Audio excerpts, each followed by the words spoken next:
Bab 1701. Melihat bahwa Charlie dikelilingi oleh begitu banyak pengawal, Ziu bertekad dalam hatinya bahwa ia berada dalam bencana hari ini.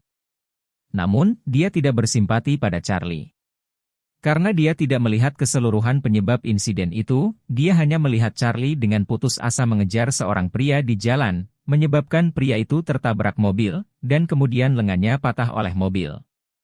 Hanya saja, itu sudah sedikit berdarah dan kejam, dan dia tidak berharap Charlie menerimanya sebelum melihatnya, dan bahkan tersedak oleh tuan muda dari keluarga angkat. Itu hanya masalah otak. Saat ini, Eiki melihat bahwa waktunya sudah lama tertunda, dan daya tahan tubuhnya sudah habis sama sekali. Dia segera memerintahkan lawan-lawannya, "Lawan aku." Hanya satu nafas tersisa. "Bersama dengan orang ini di bawah kakiku, kamu akan dibuang ke tumpukan sampah." Lebih dari 10 pengawal berkumpul di sekitar Charlie untuk waktu yang lama, menunggu kata-kata ini. Dengan perintah dari Eiki, mereka segera bergegas menemui Charlie, dan semua orang mencoba yang terbaik karena takut tertinggal. Bagaimanapun, Charlie hanyalah satu orang. Di mata mereka, ini adalah standar lebih banyak biksu dan bubur. Setiap orang adalah master top. Jika ada yang sedikit lebih lambat, anak ini mungkin memperhatikan mereka. Kalau begitu, mereka yang tertinggal tidak akan memiliki kesempatan untuk menunjukkan kekuatan mereka di depan tuan muda. Melihat begitu banyak orang di sekitar Charlie, Takahashi tiba-tiba mengecilkan lingkaran yang mengelilinginya, dan ejekan-ejekan terhapus dari sudut mulutnya. Seorang pria kecil, berani menghadapi Eiki di jalanan pusat kota Jepang. Bukankah ini hal yang mencari kematian? Sayang sekali. Sebagai majikan tertua dari keluarga Takahashi, tidak nyaman bagiku untuk menembak sendiri di depan banyak orang. Kalau tidak, aku benar-benar ingin menghancurkanmu sendirian. Eiki mengharapkan untuk melihat penampilan sekarat Charlie segera, tetapi dia tidak menyangka bahwa beberapa jeritan ngeri dan kesakitan tiba-tiba datang dari orang-orang yang mengelilingi yang terdiri dari lebih dari 10 tuan. Segera setelah itu, beberapa orang di pinggiran lingkaran pengepungan terbang satu demi satu. Apa? Rasa sakit. Anak ini, apakah dia manusia? Ditemani oleh beberapa raungan parau ini, beberapa orang terbang keluar, dan kemudian jatuh dengan keras ke tanah. Salah satunya terbang ke kaki Eiki dengan linglung. Bawahan itu ditangkap oleh Charlie di leher dan melemparkannya langsung, jadi dia berbaring di kaki Eiki, dan dengan keras, Eiki terkejut. Segera setelah itu, pria itu mengangkat kepalanya dengan susah payah, dahinya sudah penuh dengan darah. Pria itu memandang Eiki dengan mata yang sangat menyakitkan, dan berkata, "Muda. Tuan muda." Segera setelah itu, terdengar letusan, dan awan kabut darah besar keluar dari mulut. Kabut darah yang sangat besar ini disemprotkan ke kaki Vamp dan celana panjang Eiki, dan celana putih itu benar-benar diwarnai merah dengan darah. Eiki bergegas mundur setengah meter dengan ketakutan, dan melihat bahwa bawahannya berkata dengan kesakitan, "Tuan.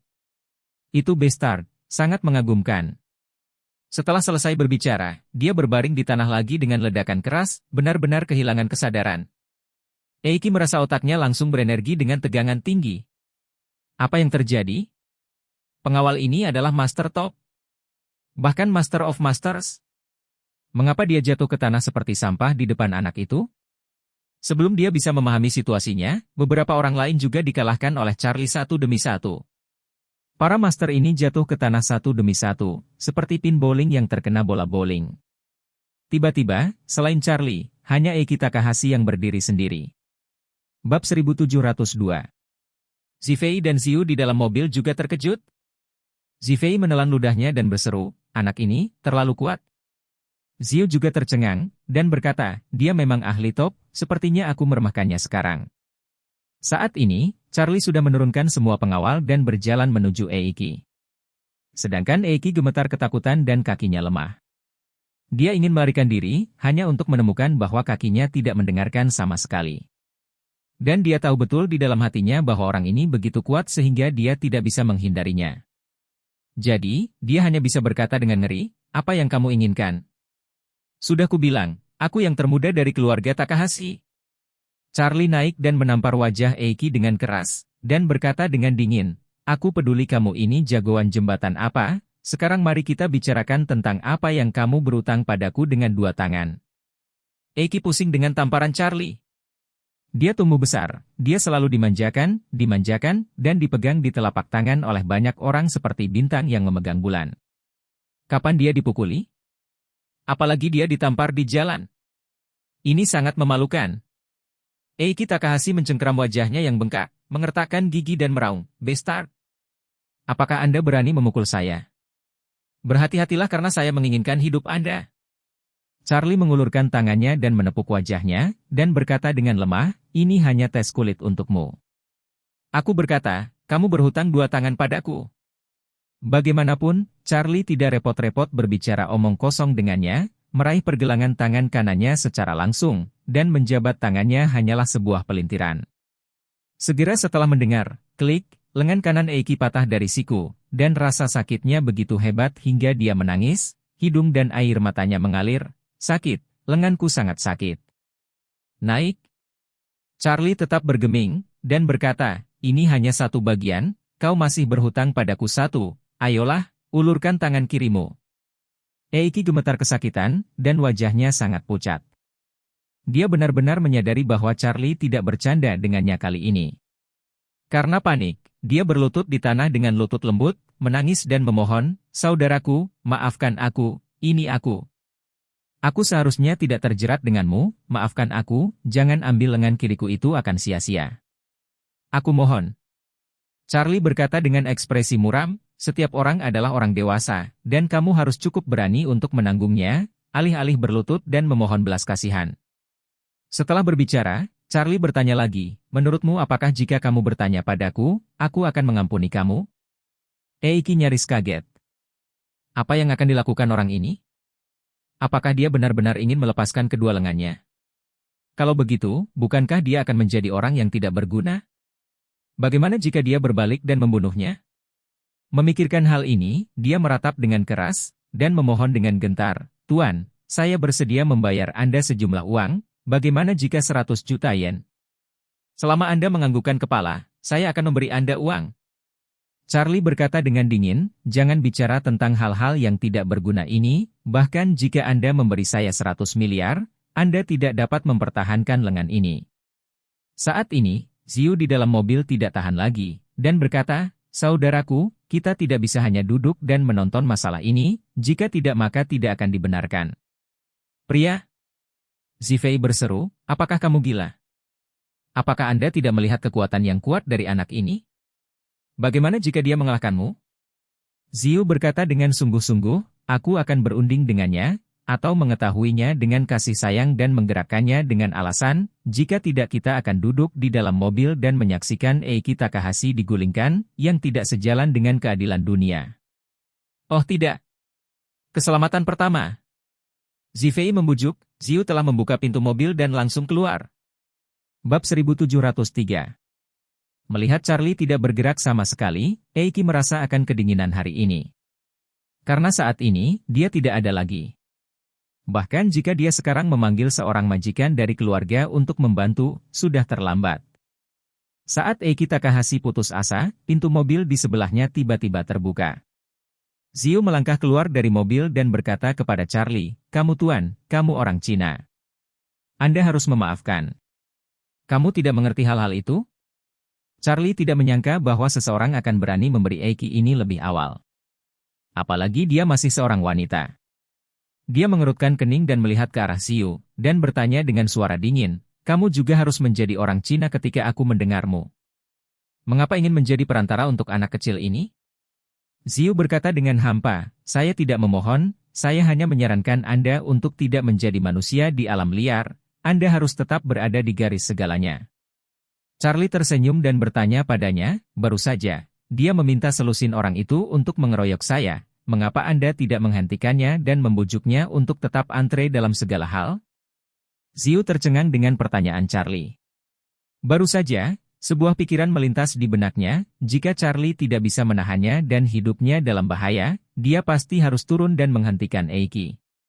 Namun, dia tahu betul di dalam hatinya bahwa dia pasti tidak akan percaya apa yang dia katakan sekarang. Jadi dia membuka mulut dan berkata, "Selusin orang memukuli Anda, bukankah Anda terluka? Karena Anda tidak terluka, mengapa Anda tidak menyisakan ruang untuk pihak lain?" Charlie mencibir dan bertanya, dia tidak memberi saya kamar. Mengapa saya harus memberikannya kepadanya? Ziu berseru, Tuan, mari kita bicarakan hal-hal. Apa yang baru saja terjadi adalah Anda melakukan kesalahan lebih dulu. Ini jalan utama, bukan taman belakang Anda. Anda mengejar dan melawan orang di jalan ini secara inheren salah.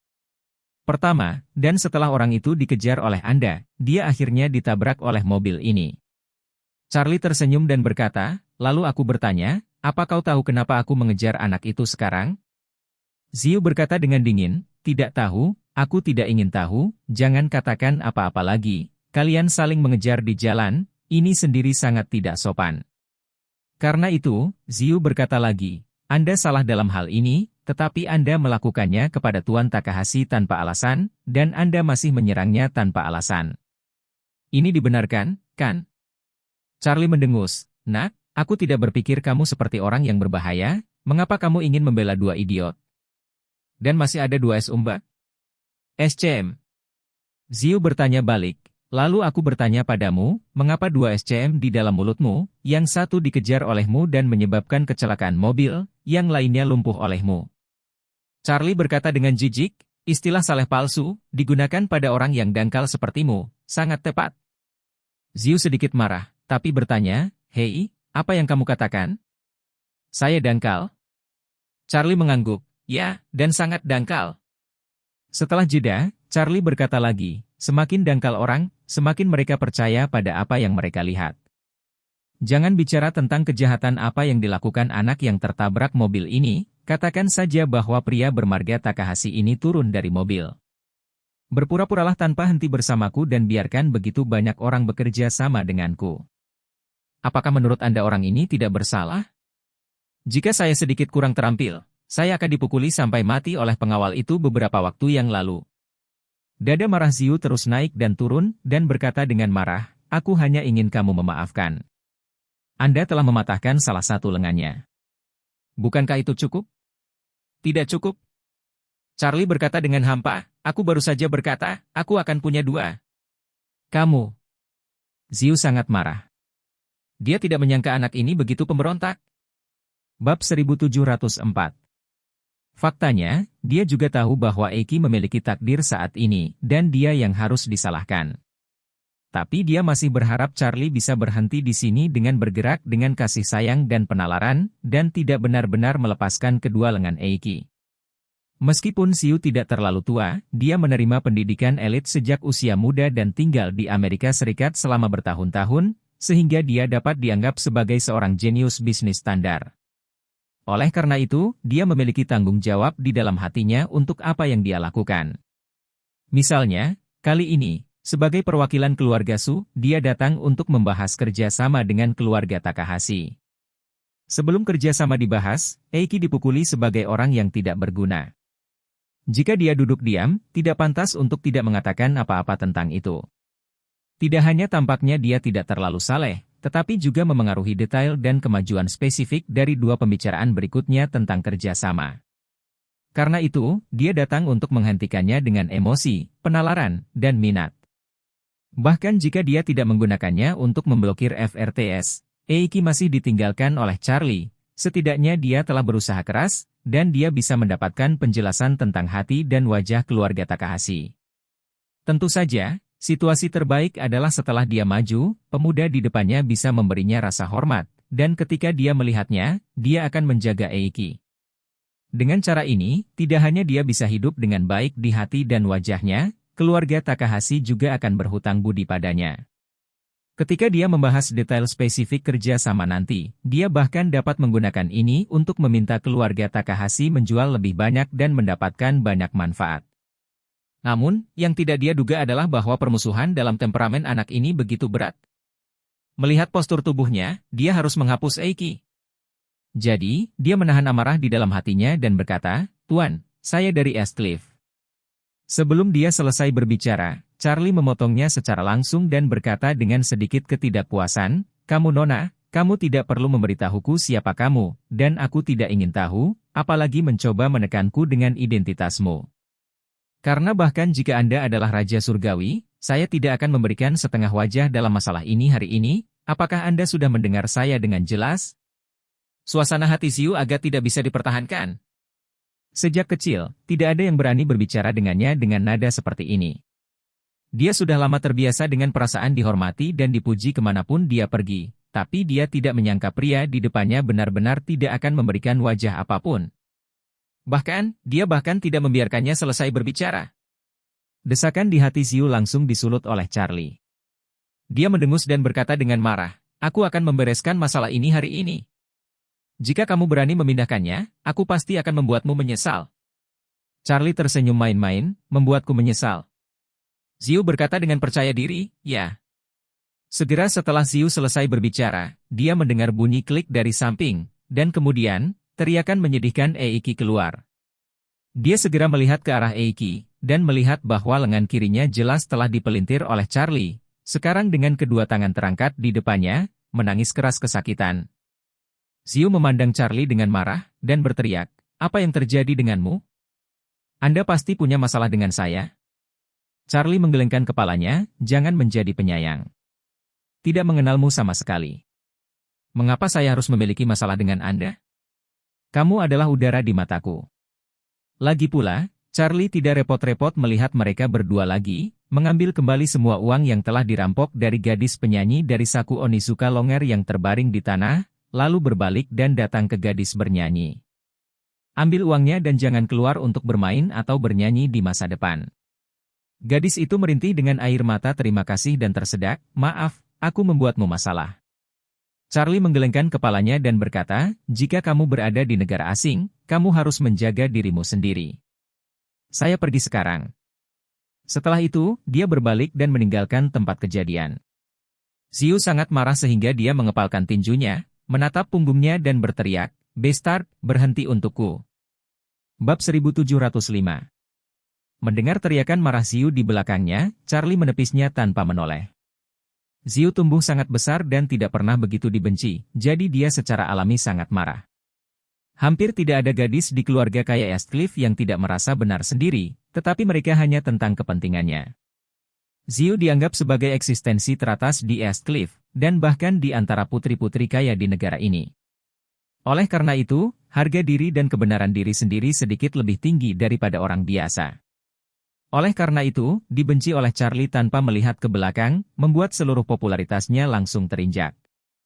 Namun, dia juga sangat jelas di dalam hatinya bahwa dia sama sekali bukan lawan Charlie, dan dia tidak akrab dengan kehidupan Charlie di Tokyo. Tidak ada cara lain selain marah. Saat Ziu sangat marah, Eiki mengangkat bahu kedua tangannya yang patah dan mendatangi Ziu dan gadis yang bernyanyi. Ekspresinya sangat suram, menatap gadis yang bernyanyi, dan bertanya dengan kejam, "Katakan, siapa pria itu? Siapa namanya, di mana dia tinggal, dan apa latar belakangnya?" Gadis itu berkata dengan ngeri, "Saya tidak tahu pria itu." "Banteng itu!" Takahashi berteriak dengan marah, "Apa menurutmu aku anak berumur 3 tahun? Anda tidak tahu jika Anda tidak mengenal saya. Jika kamu tidak memberitahuku dengan jujur, aku akan membunuhmu." Ziu memelototinya dan berkata dengan dingin, "Tuan Eiki, tidak pantas meneriaki seorang gadis kecil, kan?" Eiki tersadar sedikit, menekan amarah di dalam hatinya, mengertakkan gigi dan berkata, "Nona Su, kamu baru saja melihatnya, bastard itu mengambil lenganku." Ziu berkata dengan hampa, "Ya, saya melihatnya.